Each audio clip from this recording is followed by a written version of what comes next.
Creepypastas have been a part of internet culture for a very long time. I would argue more people know about it than not. You have everything from Ben Drowned, Abandoned by Disney, and Laughing Jack. And how could you forget the icons of Slender Man and Jeff the Killer? But today I want to talk about a creepypasta character that you might have forgotten about all these years.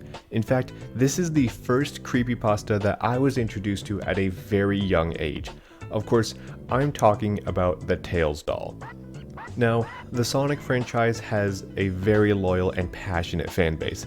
It is no stranger to having fans create stories, characters, and entire games in Sonic's name. And Sonic is definitely no stranger when it comes to creepypastas. There has been a good handful of creepypastas inspired by the Blue Blur, but of course the biggest one is Sonic.exe. This was at a time where you could just give a character bloodshot eyes and it became scarier than all the Insidious movies combined. However, I don't know much about Sonic EXE other than he kills his friends. But what happens when we use this same principle with Sonic's twin-tailed tubular sidekick, Tails? I'm going to dive deep into the Tails doll story, character design, and influence to find out why he's so scary and hopefully uncover why I myself was so scared by him. So, without further ado, let's dive into it.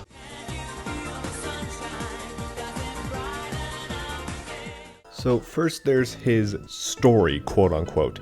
I say this because we weren't really given a real in-depth explanation on what he actually is. His first appearance was in Sonic R for the Sega Saturn. Now, for the sake of backstory, Sonic R was a racing game that Sega wanted to put out to hopefully rival the new fad known as Mario Kart. It didn't, this game was ass.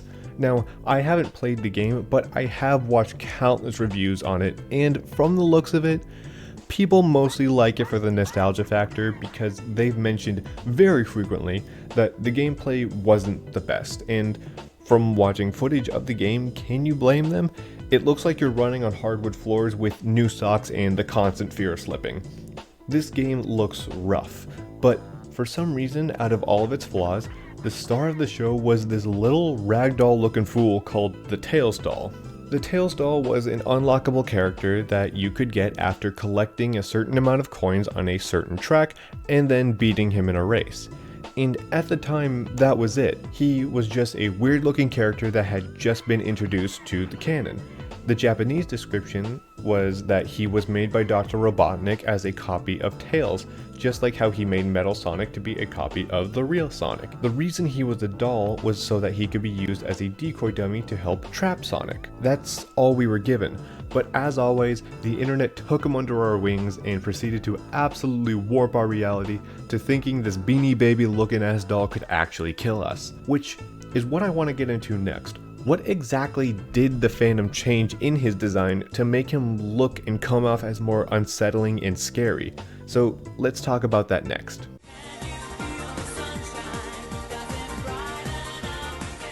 So, why he looked like that? Looking at his overall design, he is a doll version of the existing character Tails with some more cartoonish-like proportions and more doll-like attributes. Things like glassy eyes, stitches across his body, thin arms, and overall movements like he doesn't have a skeleton. Now, honestly, I think this design is really good. From the way he looks mixed with the way he moves, it really does convey that he is a doll. However, does he work as a copy of Tails? Well, actually, he does. You see, Metal Sonic was designed to be a rival to Sonic's strength and speed, becoming the perfect enemy for him. Dr. Robotnik made him out of metal to mimic Sonic's strength. His sleek design made him the perfect copy of Sonic both in appearance-wise and practically. And I think that could be said to describe Tails and the Tails doll. Tails as a character has always been known to be more on the friendly side. He's cuddly and happy-go-lucky. He acts as a complement to Sonic. While Sonic is all quips, running and fighting, Tails was made to be a supporting partner. He was a way more presenting and comforting character. Now, when we need to make a perfect copy of Tails to mimic his character, what would work best? Exactly, a doll. An object that's soft and inviting while also looking strikingly similar to Tails. It works so well in my opinion that I feel like they should give him a bigger role in the overall story of Sonic, which begs the question, what is his part in the story? The most recent time we've seen him is in the Archie comics, where Tails doll acts as a surveillance drone that Eggman uses to spy on Sonic and his friends. The reason he looks like Tails is so that if people catch a glance of this thing hovering around in the air ducts, most people are just going to be like, oh, it's just Tails working on a project, which I also think is a very cool way to implement the Tails doll into the story. But then he turns into a Lovecraftian vagina or something, and I lost interest. So that's his contribution to the story of Sonic. But what about his contribution to the story of real life? Let's dive into the influence the Tails doll has in the internet next.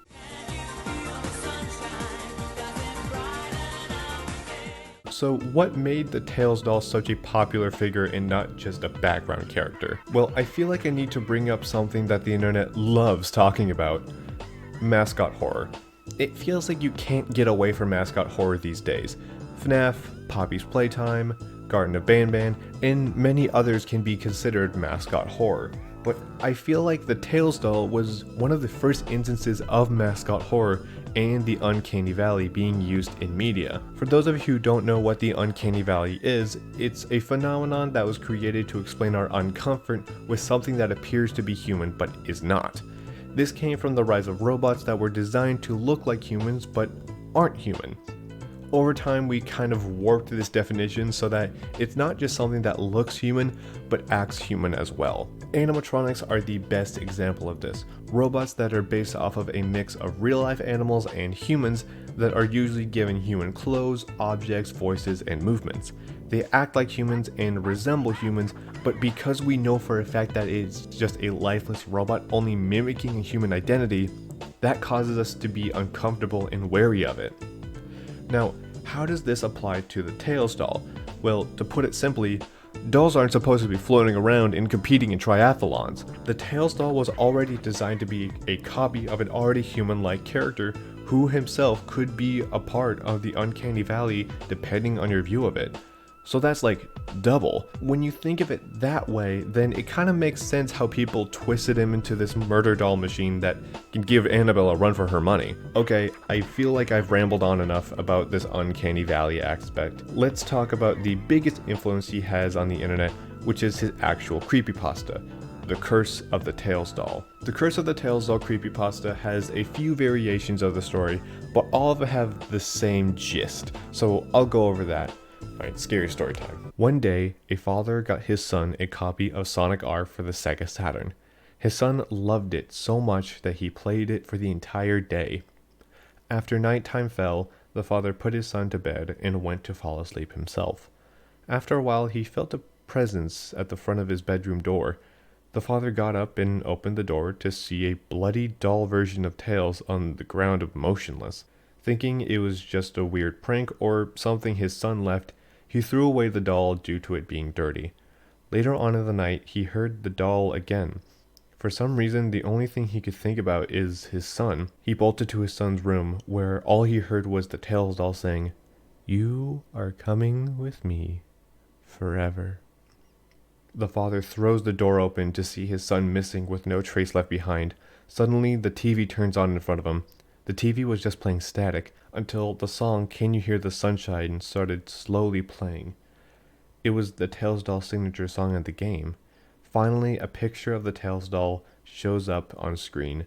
Looking into the father's soul, he said quietly, "Can you feel the sunshine?" That's the story of the Tails doll curse. Now, I want to go back to the point I made earlier about the Tails doll being a copy character of Tails, because I think with this added story, it actually helps him as well. Again, Tails is a kind and soft character, so to see this thing in a horror setting put into a more violent light also drives home that the Tails doll is the perfect mimic character for Tails. Now, we've seen how much influence the Tails doll has had on the internet, but what about a young child who was just introduced to creepypasta? I'm talking about a little kid named Caden.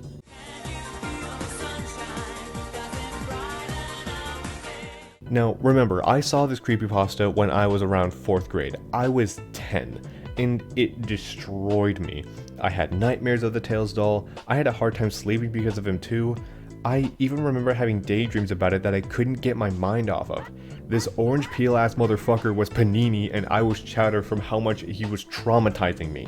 This didn't help that at the time I was doing a summer basketball camp with a friend. After an exhausting day of playing basketball, I would go home only to barely sleep, then wake up and repeat it all over again. Those daydreams almost felt like hallucinations. I couldn't get them out of my head. Thankfully, I've grown out of it. However, when I was making this video, it did cause me to relive a lot of these experiences, and I will say that some of the stress did come back, but in an entertaining, fun way, which was nice. So let's put a lock on this Tails doll deep dive by going over what we've learned.